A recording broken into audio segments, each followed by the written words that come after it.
నేను వెళ్ళి డాడీని పంపిస్తాను, సరేనా? Good bye. ఇంట్లోనే ఉండు, తాళం వేసిపోతా. నా అమ్మ బంగారు నువ్వు, నా షిట్ బంగారం ఇది. బంగారు కొండ. బాయ్. డాడీ వస్తాడు. డాడీ ఎమ్మో ఎమ్మో ఎమ్మో ఎమ్మో ఎమ్మో ఎమ్మో పోవద్దంట, తాళం గుంజుకుంటున్నాడు మావాడు. తాళం గుంజుకుంటున్నాడు, వెళ్ళొద్దంట. నేను అన్నా వెళ్ళకూడదా? డాడీని పంపిస్తానా? చూడు, తాళం నోట్లో పెట్టుకున్నావు, పెట్టి తాళం చేతిలో గుంజుకున్నావు చూడు. డాడీని పంపిస్తా. ఈ నా అమ్మమ్మ ఇది బంగారు పాడి తే. తాళమేనా?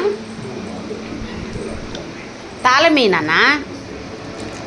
డాడీని పంపిస్తాను. ఇంకా డాడీని పంపిస్తాను.